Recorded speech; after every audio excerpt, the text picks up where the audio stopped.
Hi everyone. In this particular video, we're going to talk about the mechanisms of nucleophilic addition. These are the reactions of carbonyl compounds. So we're talking about aldehydes and ketones here. Now, there are two possible mechanistic pathways that a nucleophilic addition reaction can undertake. Or a nucleophilic addition reaction could proceed through two possible mechanisms. What defines which mechanism is a particular reaction going to take? And the simple answer is it depends on the strength of your nucleophile. So we're going to sort of analyze the two scenarios here. In the first example, we are going to consider a strong nucleophile. So when I say a strong nucleophile, or whenever you should be thinking of a strong nucleophile, I think a simple concept to keep in mind is some nucleophile that has a negative charge to it. Okay. Now, I want you to understand there are exceptions, okay, to this. Not every species with a negative charge is a strong nucleophile. We've previously talked about strong bases, which are poor nucleophiles. They could, and this could be because of steric reasons. Maybe the base is bulky. There could also be electronic reasons or resonance that could be an effect because of which something with a negative charge does not have to be a strong nucleophile all the time. Similarly, species with lone pairs on them, they can be strong nucleophiles. Examples are amines. A nitrogen with just a lone pair on it is a strong nucleophile. Phosphorus with a lone pair on it is an example of a strong nucleophile. But for the most part, okay, we could, I think, with some level of confidence, say that species with negative charges to them, if it is a nucleophile with a negative charge on it, it would qualify as a strong nucleophile. Examples being methoxide, hydroxide. So alkoxides in general, hydroxides. We've seen lithium aluminum hydride, sodium borohydride, Grignard reagents. These are all examples of strong nucleophiles. Okay, so I could list some of these here. So think example hydroxide, alkoxide. Now within alkoxides, there are exceptions. Tert-butoxide is a strong base, but it's not a strong nucleophile. Okay, but the exception here would be amine. So I'm going to sort of leave that out here. But Grignard reagents, okay, so RMGBr, or hydridic reagents, LAH, or sodium borohydride, okay, these could all be treated, or some examples of strong nucleophiles that you would see. So whenever you have a strong nucleophile, and this is going to react with a carbonyl compound, I'm just going to use a generic structure here. The carbonyl compound here, now, if there is a nucleophile, there must be an electrophile. So in the carbonyl compound, the carbonyl carbon is what is the site of the attack. So that's the electrophilic site. Electrophilic site in your carbonyl compound. So if you look at the combination, there is a strong nucleophile, okay, and there is an electrophile, which is, I would say, is not a strong electrophile because this is only a partial positive charge on that carbon. Now, you can write a resonance form for this where that carbon would have a formal positive charge, but then that resonance form is going to be a minor contributor. Okay, so that's not a major contributor to your structure. So when you have a strong nucleophile along with this electrophile, which is a carbonyl compound here, the first step is always the attack of the nucleophile on that carbonyl carbon. So the nucleophile goes and attacks the carbonyl carbon. Simultaneously, the pi bond between the carbon and the oxygen opens up. So the first step is the attack, the nucleophilic attack here. Okay, so that's the nucleophilic attack. And this would give us an alkoxide where that oxygen is negatively charged and the nucleophile is now connected to what was the carbonyl carbon before. Now, as we said earlier, this also results in a change in the hybridization. This is sp2 hybridized, that's sp3 hybridized, so that's going on.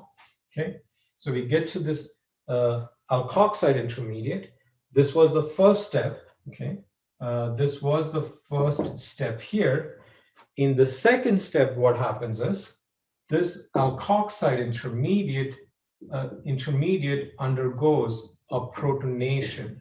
Now, this could be acid, it could be water, but anything that can give it a proton. It could be an alcohol, okay? Anything that can give it a proton. So the alkoxide oxygen now gets protonated. The second step here is the protonation event, which then finally gets us to the product, which is the nucleophilic addition product, where the nucleophile has added to that carbonyl carbon. So it's the attack first, then the protonation. Now let's look at an example where the nucleophile is a weak nucleophile. So when I say weak nucleophile, I'm generally referring to like all weak nucleophiles.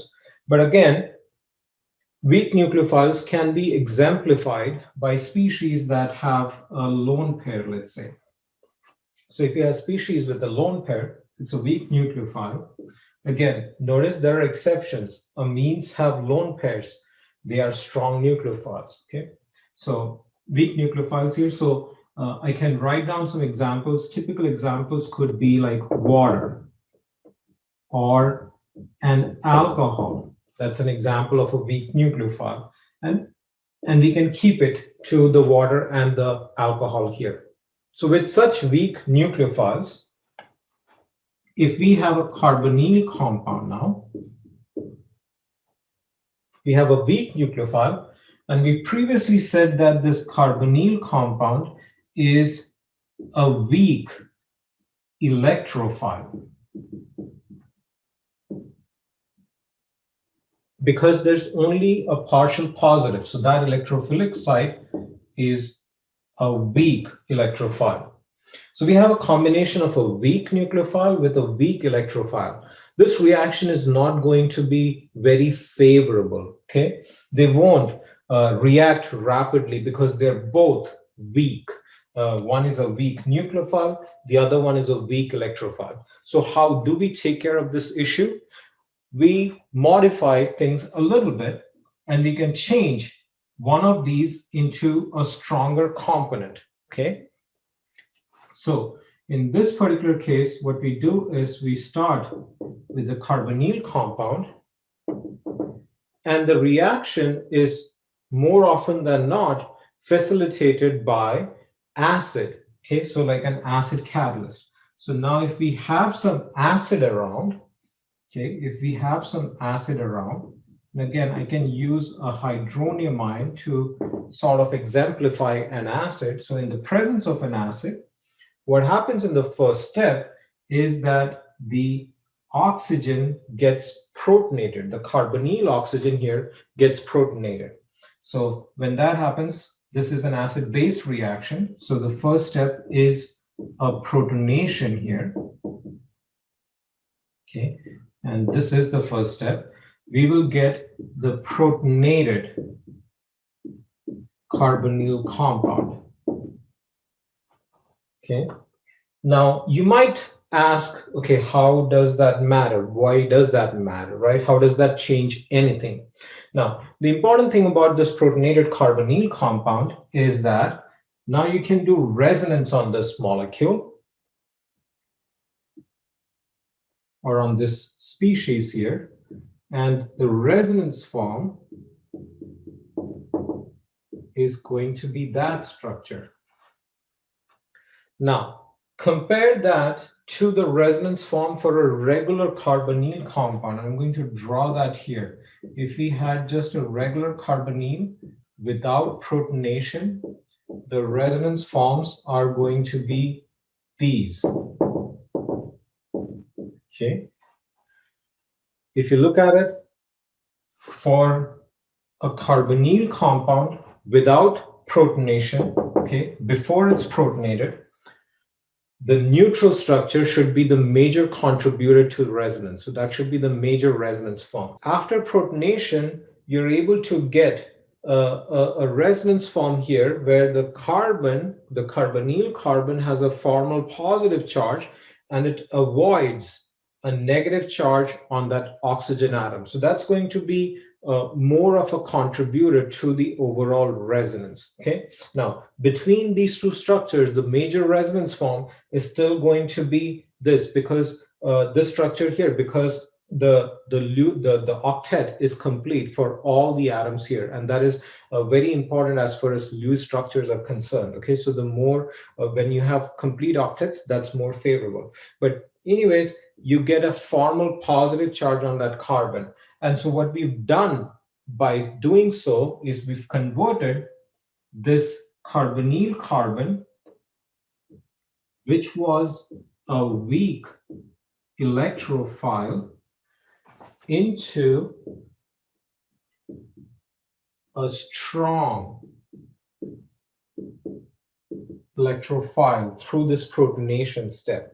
So the first step is protonation, that gives you a stronger electrophilic nature to that carbon atom.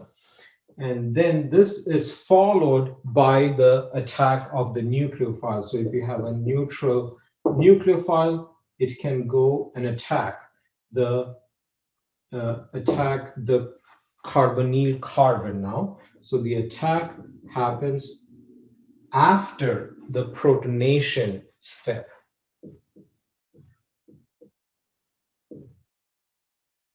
So we've got OH, we've got the nucleophile. Now, in most instances, what you would notice is this species, when you're actually working with mu molecules, let's say water, for example, this species might need a final deprotonation, okay, is sometimes required. So this may have to be deprotonated in the end to get to your final structure. So that may be required under these conditions. And that's going to be usually the case with weak nucleophiles like water or alcohol. There would be a final deprotonation event in the end. But the important thing to notice here is that when you have a stronger nucleophile, the first step is the attack and then the protonation event.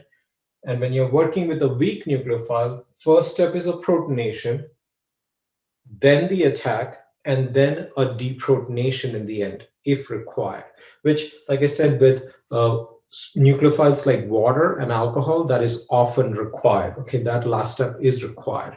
Okay, so that is a summary of the mechanism of nucleophilic additions. Two possibilities that depend on the nature or the strength of the nucleophile that's involved. Bye.